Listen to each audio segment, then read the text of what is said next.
On December 12, 1910, a 25-year-old heiress went missing from the corner of Fifth Avenue and 27th Street in Manhattan. Dorothy Arnold came from a very wealthy, very influential family. She was independent, smart, and she wanted to be a writer. And her disappearance is a complete mystery. She left her house to go shopping and run errands, and she was pretty dressed up. She liked to get fancy. She bought some chocolates, went to the post office, and stopped by the bookstore. And outside of the bookstore, she met up with one of her friends. They chatted for a few minutes, and her friend went on her way.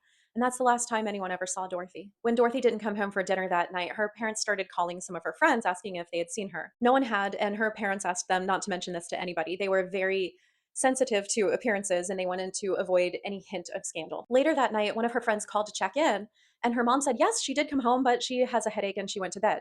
But she didn't actually come home. The next morning, they called John Keith, a family friend who worked for a law office. Over the next few weeks, he worked as kind of a private detective for the family, and he visited morgues and hospitals and jails around New York and Boston and Philly, but he found nothing. So they got the Pinkertons involved. This is the detective agency famous for their dogged and creative ways of finding and getting things done. They sent a description to police departments around the country and offered a $1,000 reward, which in today's money is about $35,000. Dorothy's family only asked the NYPD for help 6 weeks after she went missing. And by then, they and the Pinkertons and Detective John all recommended that they go to the press. Dorothy's dad hated the idea, and he spent a couple days arguing about it until he finally gave in and invited reporters to his office. He clearly didn't want to talk much or answer any questions, and he said that his wife was so upset about the entire situation that she had left to go spend some time at a sanitarium. And he believed that Dorothy was never going to be found, that she had been attacked while walking home through Central Park. And the reporters pushed for more information. They wanted to know more about Dorothy and her life, whether she had a boyfriend, maybe she was sneaking around, seeing someone that her family didn't approve of,